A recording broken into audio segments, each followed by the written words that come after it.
इब्यूप्रोफिन is a cyclooxygenase inhibitor.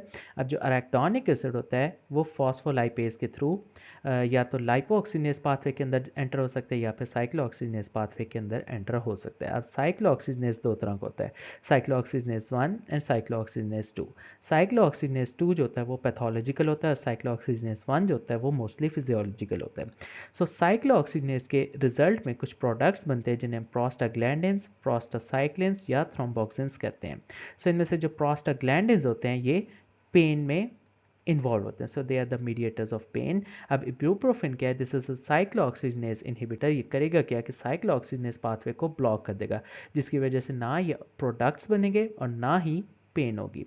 सो इब्यूप्रोफिन को हम use कर सकते हैं as an anti inflammatory drug. इसके साथ साथ हम इससे एनाल्जेसिक एक्शन भी ले सकते हैं, पेन किलर भी है और साथ साथ ये एक एंटी पायरेटिक भी है। और अगर इसके क्लिनिकल यूजेस देखें तो हम इसको यूज़ कर सकते हैं माइल्ड से लेकर मॉडरेट पेन को ट्रीट करने के लिए। कोई इन्फ्लेमेटरी डिजीज़ है, फॉर एग्जांपल आफ्टर सर्जरी हम इब्यूप्रोफिन दे सकते हैं, डिस्मेनोरिया में दे सकते हैं, हेडेक में दे सकते हैं, माइग्रेन में दे सकते हैं। तो अगर पेन की पैथोफिजियोलॉजी की बात करें तो पेन टिश्यू डैमेज के थ्रू भी हो सकती है और पेन जो है वो नर्व की इन्फ्लेमेशन के थ्रू भी हो सकती है, जिसे हम न्यूराग्लिया कहते हैं। टिश्यू डैमेज होगी तो पेन के मीडिएटर्स प्रोड्यूस होंगे, फॉर एग्जांपल प्रोस्टाग्लैंडिन्स हो सकता है, ब्रेडिकाइनिन हो सकता है, एटीपी हो सकता है, उसके अलावा हाइड्रोजन आयंस हो सकते हैं। सो ये सारे पेन के मीडिएटर्स क्या करेंगे, they are going to stimulate type C nerves और ए डेल्टा नर्व्स। ये वो सेंसरी नर्व्स होती हैं जो कि पेन के पाथवे में इन्वॉल्व होती हैं। इसी तरह जो न्यूराग्लिया की पेन होगी वो भी इन्हीं नर्व्स को जाकर स्टिमुलेट करेंगी। अब ये नर्व क्या करेंगी, ये सब्सटेंस पी और ग्लूटामेट जो कि एक्साइटेटरी न्यूरोट्रांसमीटर है, इसके थ्रू स्पाइनोथैलेमिक ट्रैक को एक्टिवेट करेंगी। सो स्पाइनोथैलेमिक ट्रैक में से जो सिग्नल होगा वो थैलेमस में जाएगा, थैलेमस से सेंसरी कॉर्टेक्स में जाएगा और पेन जो होगी वो परसीव होगी। अब इस सारे सिनेरियो में ब्रेन में कुछ ना कुछ नेचुरल मैकेनिज्म होते हैं इस पेन के पाथवे को इनहिबिट करने के लिए। सो ब्रेन में दो एरियाज़ हैं, लोकस सेरुलस और दूसरा एरिया है न्यूक्लियस राफे मैग्नस। यहाँ से डिफरेंट हार्मोन्स निकलेंगे। जो लोकस सेरुलस है यहाँ से नॉर एड्रीनलिन रिलीज़ होगा और जो न्यूक्लियस राफे मैग्नस है यहाँ से सेरोटोनिन रिलीज़ होगा। अब नॉर एड्रीनलिन डायरेक्टली भी स्पाइनोथैलेमिक ट्रैक को इनहिबिट कर सकता है और सेरोटोनिन भी डायरेक्टली इस ट्रैक को इनहिबिट कर सकता है। या फिर इसके अलावा नॉर एड्रीनलिन और सेरोटोनिन इंटर न्यूरॉन्स को एक्टिवेट करेंगे जो कि डॉर्सल हॉर्न में है। So they are going to activate dorsal horn inter neuron. So जब ये डॉर्सल हॉर्न के इंटर न्यूरॉन्स एक्टिवेट होंगे तो उसकी वजह से क्या होगा, ये गाबा रिलीज करेंगे और साथ साथ एंकीफेलिन रिलीज करेंगे, जो कि क्या करेंगे, इस पेन के पाथवे को इनहिबिट करेंगे। अब इस केस में हम डिफरेंट ड्रग्स जो है वो यूज़ कर सकते हैं। फॉर एग्जांपल सबसे पहले हम मॉर्फिन यूज़ कर सकते हैं। सो मॉर्फिन क्या है, this is opioid receptor agonist. Opioid receptor जो है वो जी प्रोटीन कपल रिसेप्टर रिलेटेड होता है, जिसमें एडिनाइलाइल साइक्लेज की इनहिबिशन होगी और जिसकी वजह से पोटाशियम चैनल्स जो हैं वो ओपन होंगे और कैल्शियम चैनल्स जो हैं वो इनहिबिट होंगे या ब्लॉक होंगे। So morphine, meperidine, methadone, fentanyl, ये सारे ओपियोइड्स क्या करेंगे, they are going to activate the mu and kappa receptors in brain and spinal cord. So brain में म्यू और कॉपर रिसेप्टर्स को एक्टिवेट करेंगे और इसी तरह जो स्पाइनल कॉर्ड है वहाँ पे भी म्यू और कॉपर रिसेप्टर्स को एक्टिवेट करेंगे। इसके अलावा जो सेंसरी नर्व एंडिंग एक्टिवेशन है उसको इनहिबिट करेंगे। सो जो सेंसरी नर्व एंडिंग एक्टिवेशन है इसको भी इनहिबिट करेंगे। उसके बाद हम यूज़ कर सकते हैं ट्रामाडोल। ट्रामाडोल क्या करेगा, this is going to block the reuptake of serotonin and noradrenaline. So noradrenaline ने जो रीअपटेक होना था और सेरोटोनिन ने जो रीअपटेक होना था, ट्रामाडोल ने इसको ब्लॉक कर दिया, जिसकी वजह से नॉरएड्रेनालिन की कॉन्सेंट्रेशन और सेरोटोनिन की कॉन्सेंट्रेशन इंक्रीज हो जाएगी। सो जितना ज़्यादा नॉरएड्रेनालिन और सेरोटोनिन होगा तो हम कह सकते हैं उतनी ज़्यादा पेन इनहिबिशन होगी। इसके अलावा ट्रामाडोल और क्या करेगा, म्यू रिसेप्टर्स का एगनिस्ट है और 5-HT3 रिसेप्टर का एंटागनिस्ट है। So it's going to block 5-HT3 serotonin receptor, जिसकी वजह से एनाल्जेसिया होगा। सो ट्रामाडोल के साथ हम एक और ड्रग है, दिस इज नैलोक्सोन। अब ये क्या है, ये ओपियोइड रिसेप्टर का एंटागनिस्ट है। इसने बिल्कुल एग्जैक्टली ऑपोजिट काम करना है जिस तरह मॉर्फिन में पैराडीन, मैथाडोन वगैरह करते हैं। So naloxone is a blocker या antagonist at mu, kappa and delta receptors और इसकी वजह से होगा क्या कि हाइपरएल्जेसिया, पेन ज़्यादा होगी। So naloxone is going to increase the pain. उसके अलावा हम ब्रूफेन यूज़ कर सकते हैं, ब्रूपोफेन, एनसेड्स। तो एनसेड्स क्या करेंगे, इस प्रोस्टाग्लैंडिन को डिक्रीज़ करेंगी। सो एनसेड्स में डिफरेंट आ सकती हैं, नॉन सेलेक्टिव आ सकती हैं जिसमें इब्रूप्रोफेन एस्प्रिन, इरिवर्सिबल जिसमें एस्प्रिन आ सकती है, सेलेक्टिव आ सकती हैं फॉर एग्जांपल सेलेक्टिव कॉक्स 2 जिसमें सेलिकॉक्सिब, कॉक्स 3 में पैरासीटामोल भी आ सकती है। अभी एनसेड्स प्रोस्टाग्लैंडिन को डिक्रीज़ करेंगी और पेन की सेंसिटिविटी को डिक्रीज़ करेंगी। इसके साथ साथ कुछ जो होंगी एनसेड्स वो सीएनएस के थ्रू भी एक्ट कर सकती हैं। उसके अलावा कार्बामेज़ेपिन जो है वो हम यूज़ करेंगे। अब कार्बामेज़ेपिन क्या करेगी, this is going to block the sodium channels. So जब सोडियम चैनल्स ब्लॉक हो जाएंगे तो उसकी वजह से पेन की ट्रांसमिशन जो है वो भी कम हो जाएगी। So carbamazepine is going to block sodium channels. उसके अलावा हम एमिट्रिप्टालिन यूज़ कर सकते हैं। एमिट्रिप्टालिन क्या करेगी, अगेन ये भी सोडियम चैनल्स को ब्लॉक करेगी, लेकिन एमिट्रिप्टालिन जो कि एंटी डिप्रेसेंट है, this is going to block sodium NaV 1.7 सब टाइप चैनल्स, जिसकी वजह से क्या होगा, एनाल्जेसिया होगा। सो जब सोडियम ही नहीं आएगा तो एक्शन पोटेंशियल ही नहीं जनरेट होगा, एक्शन पोटेंशियल नहीं जनरेट होगा, डिपोलराइजेशन नहीं होगी तो पेन भी नहीं होगी। इसके अलावा गाबापेंटिन यूज़ कर सकते हैं। गाबापेंटिन क्या करेगा, this is going to block the calcium channels. So जब कैल्शियम चैनल्स जो कि PQN सब टाइप है और इसके ऊपर सब यूनिट होगा अल्फा 2 डेल्टा 1 अल्फा 2 डेल्टा 2, इस सब साइट के ऊपर बाइंड करेगी गाबापेंटिन और कैल्शियम चैनल्स जो कि PQN है उन्हें ब्लॉक करेगी, जिसकी वजह से ग्लूटामेट की एक्सोसाइटोसिस जो है वो डिक्रीज होगी। सो ग्लूटामेट जो कि एक्साइटेटरी न्यूरोट्रांसमीटर है, जब ये रिलीज नहीं होगा तो पेन भी नहीं होगी। So there is decrease in pain with the use of gabapentin. उसके अलावा हम सुमाट्रिप्टिन यूज कर सकते हैं। ट्रिप्टिन का मतलब है कि ये सेरोटोनिन से रिलेटेड है। सो सुमाट्रिप्टिन ने क्या करना है, this is agonist at serotonin 5-HT1B and 5-HT1D receptor. So sumatriptan ने इन दोनों रिसेप्टर्स को एक्टिवेट करना है क्योंकि इसके ऊपर एगनिस्ट है। 5-HT1D रिसेप्टर को एक्टिवेट करने की वजह से क्या होगा, वेजो कंस्ट्रिक्शन होगी क्रेनियल वेसल्स की। सो हम कह सकते हैं कि सुमाट्रिप्टिन को हम यूज़ करेंगे टू ट्रीट द माइग्रेन। इसके अलावा सुमाट्रिप्टिन की 5-HT1D रिसेप्टर को एक्टिवेट करने की वजह से और क्या होगा, जो ट्राइजेमिनल नर्व की स्टिमुलेशन है वो डिक्रीज हो जाएगी। सो जो नर्व की स्टिमुलेशन है वो डिक्रीज हो सकती है बाय द यूज़ ऑफ सुमाट्रिप्टिन। इसके अलावा जो पेप्टाइड रिलीज है वो भी डिक्रीज हो जाएगी, जिसकी वजह से अल्टीमेटली जो पेन है वो डिक्रीज हो जाएगी विद द यूज़ ऑफ सुमाट्रिप्टिन।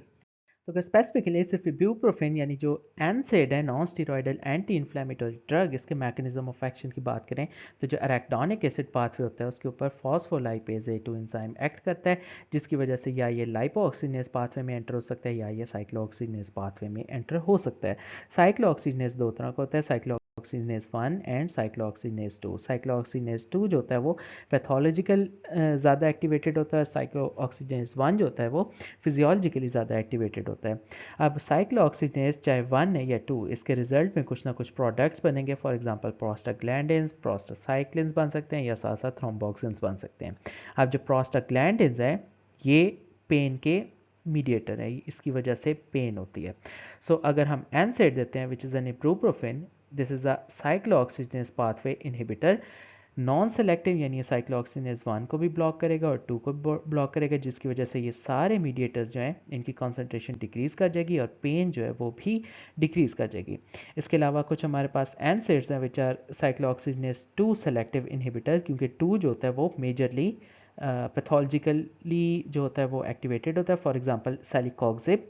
उसके अलावा हम पैरासीटामोल भी दे सकते हैं, लेकिन जो पैरासीटामोल है वो हम इन्फ्लेमेशन के प्रोसेस में इतनी ज़्यादा हेल्पफुल नहीं है, रोमेटॉइड आर्थराइटिस में इतनी ज़्यादा हेल्पफुल नहीं है। हाउएवर पैरासीटामोल जो है वो साइक्लोऑक्सीजनेस 1, 2 और इसके साथ साथ 3 जो होता है CNS में होता है।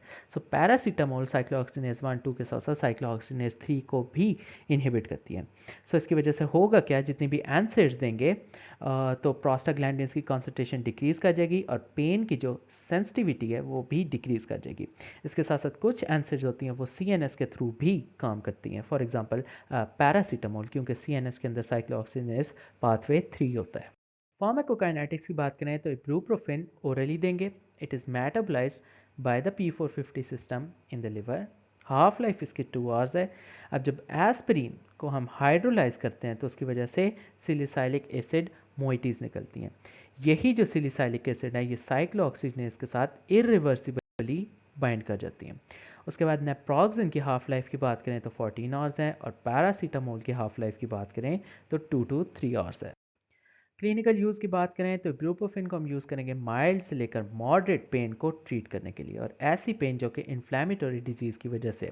इसके अलावा सर्जरी के बाद भी यूज़ कर सकते हैं, डिस्मेनोरिया में यूज़ कर सकते हैं, हेडेक इंक्लूडिंग माइग्रेन, इन सब केसेस में इब्रूप्रोफेन यूज़ कर सकते हैं।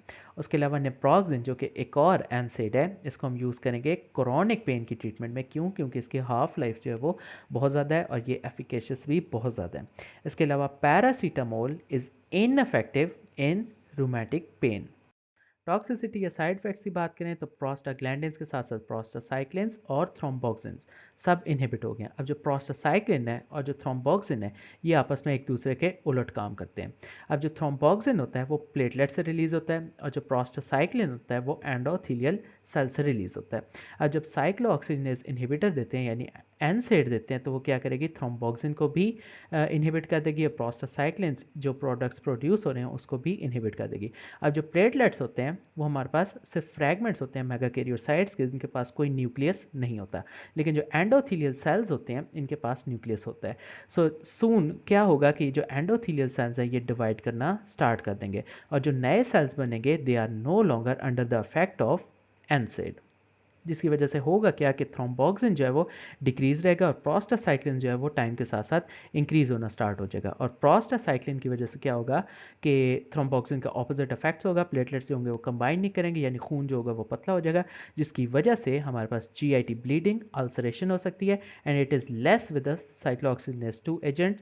और इसके साथ साथ टिनाइटस, स्किन रैशेस, सैलिकॉक्सिब और जो बाकी कॉक्स 2 इनहिबिटर्स हैं उसकी वजह से एमआई हो सकता है, स्ट्रोक हो सकता है।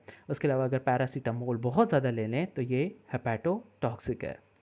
तो अगर फाइनली सारी एनाल्जेसिक्स को हम समराइज़ करें तो इसके कुछ ना कुछ ग्रुप्स बनेंगे। पहला ग्रुप जिसे ओपियोइड कहेंगे, कुछ इसमें एनसेड्स भी आ सकती हैं। एनसेड्स के अलावा कुछ इसमें एंटी एपिलेप्टिक्स भी आ सकती हैं। एंटी एपिलेप्टिक्स के साथ साथ कुछ एंटी डिप्रेसेंट्स भी आएंगी, जिनमें टीसीएस हो सकती हैं और एसएनआरआईज आएंगी। और फाइनली सेरोटोनिन एगनिस्ट आएंगी, जिन्हें हम ट्रिप्टन्स कहेंगे। सो अगर ओपियोइड्स की बात करें तो ओपियोइड्स में एगनिस्ट देखें तो एगनिस्ट में जो स्ट्रॉन्ग एक्टिंग एगनिस्ट है उसमें फैंटेनाइल, हाइड्रोमोफोन, ऑक्सीमोफोन, मिपैरिडीन, मॉर्फिन, मेथाडोन, सुफेंटानिल और ट्रामाडोल आएंगी। और अगर एगनिस्ट में मॉडरेट एक्टिंग में देखें तो कोडीन, हाइड्रोकोडोन, ऑक्सीकोडोन। और अगर एगनिस्ट में वीक एगनिस्ट देखें तो प्रोपोक्सिफिन आएंगी। इसके अलावा अगर mixed agonist and antagonist function में देखें तो बुप्रेनोर्फिन, नेल्ब्यूफिन और ब्यूटोफेनॉल आएंगे। उसके अलावा अगर एंटागनिस्ट में देखें, प्योर एंटागनिस्ट में जो कि प्योर रिसेप्टर एंटागनिस्ट हैं, तो उसमें नेलक्सोन, नेल्ट्रेक्सोन, नेमिफिन आएंगी। अगर एंटागनिस्ट में देखें which are peripheral opioid antagonist, तो उसमें मिथाइल नेल्ट्रेक्सोन, एल्वीमोपान और नेलॉक्सिगोल आएंगे। और अगर फाइनली पार्शियल एगनिस्ट में देखें तो उसमें पेंटाजोसिन आएंगी। अदर सिमिलर ड्रग्स जैसे मिलती जुलती कौन सी हो सकती हैं? For example aspirin. Aspirin is irreversible non selective COX inhibitor. Non selective का मतलब ये कॉक्स 1 और 2 दोनों को ब्लॉक करेगी। उसके अलावा डिक्लोफेनेक, इब्रूप्रोफेन, इंडोमेथासिन, नेप्रोक्सिन, कीटोलैक, पायरोक्सिकैम और सिलिसाइलेट्स जितने भी हैं बाकी, ये क्या हैं? दीज आर रिवर्सिबल, ये इजीली रिवर्स हो जाएंगे। नॉन सेलेक्टिव कॉक्स इनहिबिटर यानी कॉक्स 1 और 2 दोनों को ब्लॉक करेंगे। उसके अलावा अगर इनमें ग्रुप्स देखें तो क्या क्या हो सकते हैं? एस्पिरिन में सिलिसाइलिक एसिड होगा। उसके अलावा नेप्रोक्सिन, इब्रूप्रोफेन, कीटोप्रोफेन, ऑक्साप्रोजेन और उसके अलावा फ्लुब्रिप्रोफेन, इनके अंदर जो ग्रुप होंगे this is going to be propionic acid. उसके अलावा एक और हमारे पास एसिड है, दिस इज मेफिनेमिक एसिड, इसके अंदर जो ग्रुप होगा this is going to be anthranilic acid. Diclofenac और एसिलोफेनिक, इनके अंदर जो ग्रुप होगा this is going to be aryl acetic acid. Piroxicam, meloxicam, tenoxicam, इनके अंदर जो ग्रुप होगा this is going to be oxicam group. उसके अलावा कुछ और हैं जिनमें पायरोलो पायरोल डेरिवेटिव्स ग्रुप जो होगा, कीटोलैक, इंडोमेथासिन और नेब्यूमिटोन, इनके अंदर पायरोलो पायरोल डेरिवेटिव्स होंगे। उसके अलावा कुछ के अंदर इंडोल डेरिवेटिव्स हैं। इंडोल डेरिवेटिव्स में आ जाएगा सनलिडेक और इंडोमेथासिन। उसके अलावा कुछ जो होंगे दे आर पायराजोलोन डेरिवेटिव्स, उसमें आ जाएगा फिनाइल ब्यूटाजोन और ऑक्सीफिन ब्यूटाजोन। देन कुछ और ड्रग्स हैं, दीज आर कॉक्सिब्स, सैलीकॉक्सिब, रोफीकॉक्सिब, वेल्डिकॉक्सिब, टेरिकॉक्सिब, पेरिकॉक्सिब और मेलॉक्सिकैम। ये जितने भी कॉक्सिब्स हैं, these are COX 2 selective inhibitor. ये सिंपली कॉक्स 2 को ब्लॉक करेंगे, which is more responsible for inflammation under pathological condition, and these drugs are more potent. तो अभी तक हमने ओपियोइड्स और एनसेड्स देखे हैं जिन्हें हमने एज एन एनाल्जेसिक्स यूज़ किया है। उसके अलावा हम कुछ एंटी एपिलेप्टिक ड्रग्स को भी एज एन एनाल्जेसिक्स यूज़ कर सकते हैं। सो एंटी एपिलेप्टिक ड्रग्स में आ सकती हैं गाबापेंटिन और प्रीगाबलिन, जिसे हम यूज़ करेंगे पोस्ट हर्पेटिक न्यूरैग्लिया की ट्रीटमेंट में। इसके अलावा जो डायबिटीज़ एसोसिएटेड न्यूरोपैथी है, उसमें कार्बामेज़ेपिन, फेनिटोइन, गाबापेंटिन, प्रीगाबलिन और लेमोट्रिजीन दे सकते हैं। इसके अलावा HIV एसोसिएटेड न्यूरोपैथी में हम लेमोट्रिजीन देंगे, और ट्राइजेमिनल न्यूरोग्लिया में हम कार्बामेज़ेपिन, लेमोट्रिजीन, ऑक्सकार्बेज़िपिन देंगे। और फाइनली जो सेंट्रल पोस्ट स्ट्रोक पेन है, उसकी ट्रीटमेंट के लिए लेमोट्रिजीन देंगे। इसके अलावा कुछ हमारे पास एंटी डिप्रेसेंट्स हैं जिन्हें हम एज एन एनाल्जेसिक्स भी यूज़ कर सकते हैं। इन एंटी डिप्रेसेंट्स में कुछ TCAs हैं और कुछ SNRIs हैं। सो अगर TCAs को देखें तो उसमें एमिट्रिप्टालीन, नॉरट्रिप्टालीन, डेजिप्रामीन, इमिप्रामीन और डॉक्सिपिन आ सकते हैं। और अगर SNRIs को देखें तो उसमें डुलोक्सिटीन और वेलनाफेक्सिन आएंगे। सो अगर एनाल्जेसिक ड्रग्स के फाइनल ग्रुप को देखें तो इसमें ढेर सारे ट्रिप्टन्स आएंगे। अब ये जितने भी ट्रिप्टन्स हैं, ये करेंगे क्या? ये सेरोटोनिन रिसेप्टर के एगनिस्ट है, और स्पेसिफिकली 5-HT1B और 5-HT1D रिसेप्टर्स पे एगनिस्ट है।